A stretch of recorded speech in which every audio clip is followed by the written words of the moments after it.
Cynthia আমার দিকে এগিয়ে এসে বলল, কি হয়েছে বলুন তো? আর এভাবে বা তাকিয়ে আছেন কেন? তার মানে মিলিকে বলা কথাগুলো সিনথিয়া শুনতে পাইনি, তাই আমিও ওই প্রসঙ্গটা এড়িয়ে যাওয়ার জন্য বললাম, কিছু হয়নি তো? আপনার দিকে তাকানো যাবে না এরকম কোনো রুলস আছে নাকি? থাকলে বলতে পারেন, আমি মেনে চলবো। আমার এরকম তেরা কথা শুনে যে সিনথিয়া খুব একটা খুশি হতে পারলো না সেটা বুঝলাম আমি। সে কিছুটা মন খারাপ করে বলল, এমনিতেই আমার বয়ফ্রেন্ডের চিন্তায় মন সবসময় খারাপ থাকে, তার উপর আবার আপনার এরকম কথা। আপনি একটু ভালোভাবে কথা বলতে পারেন না? আমি না হয় ডিপ্রেশনে আছি তাই এরকম ব্যবহার করি আপনার সাথে, কিন্তু আপনি কেন আমার সাথে এরকম ব্যবহার করেন? আমি সিনথিয়ার কথার প্রতি উত্তরে বললাম, আমি ভাই সবসময় ডিপ্রেশনে থাকি। আমি ডিপ্রেশন থেকে দূরে থাকতে চাইলেও ডিপ্রেশন আমাকে ছাড়ে না। আপনার পিছনে এমনিতেই অনেক টাকা খরচ হয়ে গেছে আমার, আর সম্ভব না। আমরা দুজন দুজনের রাস্তায় চলে গেলেই বেটার হবে। কেউ কারো যেহেতু প্রয়োজনে আসার কোনো সম্ভাবনা নেই, সো আলাদা হয়ে যাওয়াটাই ভালো। আমার জীবনটা আপনার মতো এত সুখের না, এত বিলাসিতার না। আমার অতীত শুনে হয়তো আপনার হাসি পেয়েছে, তবে আমি জানি আমার অতীত কতটা কষ্টের। তখন সিনথিয়া বলল, প্রয়োজন নেই মানে? আমি একটা মেয়ে হয়ে কিভাবে এই ব্যস্ত সময় আমার বয়ফ্রেন্ডকে খুঁজবো? ওর ফোন খোলা থাকলে তো কোনো সমস্যাই হতো না। আর আপনাকে তো আমি বলেছি আপনি যেতে পারেন না যতক্ষণ না পর্যন্ত আমার বয়ফ্রেন্ডের সাথে আমার দেখা হচ্ছে। আর টাকার কথা বলছেন, সব টাকা দিয়ে দিব আপনাকে। আমি বাসা থেকে বের হওয়ার সময় অনেক দামি দামি জিনিস ব্যাগের ভিতরে নিয়ে এসেছি, এগুলো বিক্রি করলে অনেক টাকা পাওয়া যাবে। আপনি হিসাব করে রাখেন, সব টাকা দিয়ে দিব আমি। আমি কিছু বললাম না। দেখতে দেখতে 24 ঘন্টা পার হয়ে গেল, আর অবস্থার কোনো পরিবর্তন হলো না। বাধ্য হয়ে আমাদেরকে একটা বাসা ভাড়া নিতে হবে। মেয়েটা কাবিননামা সাথে নিয়ে এসেছিল। সে হয়তো জানতো এমন কিছু হবে, এটার দরকার হতে পারে, তাই ব্যাগে ভরে নিয়ে এসেছিল। আর সেটার কারণেই ঢাকা শহরের বুকে একটা বাসা ভাড়া পেলাম দুজন।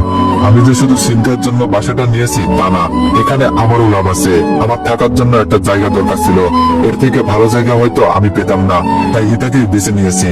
কারণ বেঁচে থাকার জন্য একটা চাকরি দরকার, অন্তত আমার মতো মানুষদের।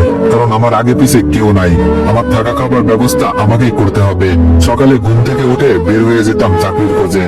অনেক পরিচিত বন্ধুদের কাছে বলেও রেখেছি একটা চাকরির কথা, কিন্তু কেউ সেরকম কোনো ব্যবস্থা করে দিতে পারিনি। সবাই নিজেকে নিয়ে ব্যস্ত। আজকাল অন্য কারোর জন্য কেউ শ্রম দিতে চায় না, কারো কাছে অনুরোধ করে নিজের মর্যাদা কমাতে চায় না। আমার পরিচিত একজন মানুষ আছে, সে যদি তার উপরের জনের কাছে শুধু একটা সুপারিশ করে, রিকোয়েস্ট করে আমার চাকরির জন্য, তাহলে হয়ে যাবে। কিন্তু সেটা সে করবে না, এতে নাকি তার মান কমে যাবে। বাসা নেওয়ার পর 1 মাস চলে গেল। এই 1 মাসে অনেক কিছু পরিবর্তন হয়ে গেছে। আপন মানুষগুলো পর হয়ে গিয়েছে, পর মানুষগুলো হয়তো কিছুটা হলেও আপন হয়েছে। সেদিন বাবাকে সাহস করে ফোন দিয়ে বললাম, কেমন আছো বাবা? বাবা আমাকে কোনো কথা বলার সুযোগ না দিয়ে ফোনটা কেটে দিল। কেটে দেওয়ার আগে শুধু বলল, ফোন দিয়েছিস কেন? আজ আমার মেয়ের বিয়ে, ভুলেও তুই ফোন দিস না। আমরা তোকে ভুলে গিয়েছি, তুই আমাদেরকে ভুলে যা, এটাই তোর জন্য ভালো হবে।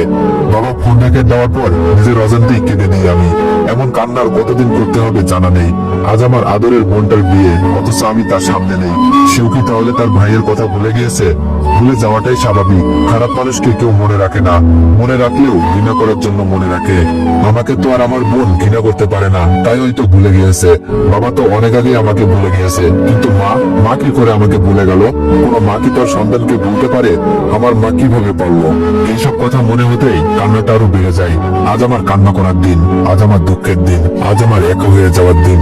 আমার কান্না থামানোর কেউ নেই, আমার চোখের পানি মুছে দেওয়ার মতো কেউ নেই। চিন্তায় কি আমার চোখের পানি মুছে দিতে পারে না? এই 1 মাসে তো সে আমার অনেক কাছে এসেছে, আমাকে নিজেতে রান্না করে খাইয়েছে। আমি না আসলে আমার আসার জন্য অপেক্ষা করতে করতে অস্থির হয়ে যেত। তবে দিন শেষে তার বয়ফ্রেন্ডের জন্য মন খারাপ থাকতো। তারপরেও তার সাথে আমার সম্পর্কটা অনেক উন্নতি হয়েছে। সত্যি বলতে আমার ভালো থাকার জন্য একটা মানুষ প্রয়োজন, হোক সেটা ভালোবাসার মানুষ কিংবা ভালো লাগার মানুষ। এই পৃথিবীতে একা একা ভালো থাকা যায় না, ভালো থাকার জন্য কাউকে দরকার। কিন্তু আমার তো ভালো থাকার জন্য কেউ নেই, তাহলে আমি ভালো থাকবো কিভাবে? এত কিছুর পরেও অন্য 8-10টা মানুষের মতো আমারও যে একটু ভালো থাকতে ইচ্ছে করে। আমার মনে হয় এই পৃথিবীতে সব মানুষের ভালো থাকা হয় না, কিছু মানুষ অকারণেই খারাপ থাকে।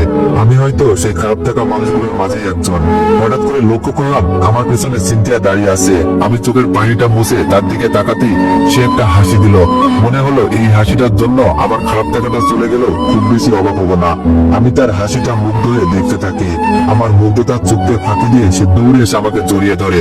তাহলে সে সিদ্ধান্ত বদলিয়েছে, বয়ফ্রেন্ডকে না পেয়ে পরিস্থিতির শিকার হয়ে যাকে বিয়ে করেছে তাকেই ভালোবাসতে শুরু করেছে। এমন হলে খারাপ হয় না। আমার ভালো থাকার জন্য একজন মানুষ আমি পেয়ে গেছি।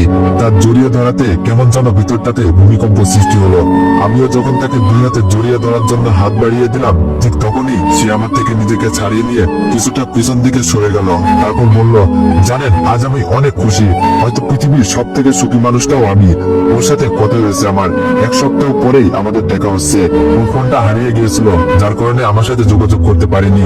ছিনতাইকারীরা টাকা পয়সা মোবাইল সবকিছু ওর কাছ থেকে নিয়ে গেছে। এইসব নিয়ে যাওয়ার সময় ওকে আহত করেছিল, যার কারণে ও এতদিন হসপিটালে ছিল, আমার সাথে যোগাযোগ করতে পারেনি। আমি জানতাম আমার ভালোবাসার মানুষটা আমার সাথে এমনটা করতে পারে না। ওর প্রতি আমার অনেক বিশ্বাস ছিল, আর সেটা সত্যি প্রমাণ হয়েছে। আর কেউ না জানুক, আমি তো জানি ও আমাকে কতটা ভালোবাসে। 1 সপ্তাহ পর আপনি চলে যেতে পারবেন, তবে চলে যাওয়ার আগে ওর সাথে আপনাকে দেখা করাতে চাই। আপনি আমার জন্য অনেক করেছেন, আপনার প্রতি আমি সারা জীবন কৃতজ্ঞ থাকবো। চিন্তার কথাগুলো শুনে খুব খারাপ লাগলো। এই খারাপ লাগার কারণটা আমার কাছে জানা নেই। আমি অভিনয়ের হাসি হেসে বললাম, শুভকামনা আপনার জন্য।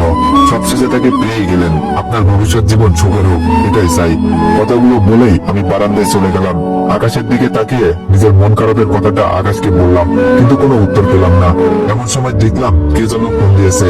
অনিচ্ছা সত্ত্বেও ফোনটা ধরলাম। প্রবাস থেকে মেয়ে কণ্ঠে কেউ বলল, স্যার আমি অবনী, আমি আপনার সাথে দেখা করতে চাই। সেদিন আপনার সাথে অনেক খারাপ ব্যবহার করেছি, আমি সব সত্য জেনে গিয়েছি। বাজে এমন একটা মিথ্যা অপবাদ আপনাকে দিতে পারে আমি ভাবিনি। আপনি একবার আমাদের বাড়িতে আসুন, মায়ের কঠিন একটা অসুখ বেঁধেছে, হয়তো এটা তারই পাবে শাস্তি। মরার আগে সে একবার আপনার কাছে ক্ষমা চাইতে চাই। আমার অবনীকে অনেক কিছু বলতে ইচ্ছে করছিল না, শুধু বললাম এখন এসব বলে কি লাভ, এসব বললেই তো আর সবার কাছে আমি আগের মতো হব না। আমার নিজের, আমার পরিবারের যে অসম্মানটা হয়েছে সেটা তো আর ফিরে পাবো না। সবাই আমাকে তো খারাপ ছেলে হিসেবেই জানে। এখন তো আমার নির্দোষ হওয়ার ইচ্ছা নেই। যদি সম্ভব হয় আমার বাবা মাকে সত্যিটা জানিও। পৃথিবীর সবাই আমাকে খারাপ ভাবুক, আমার কিছু যায় আসে না, কিন্তু অন্তত 2টা মানুষ জানুক আমি এমন কাজ করিনি, এমন কাজ করতে পারি না।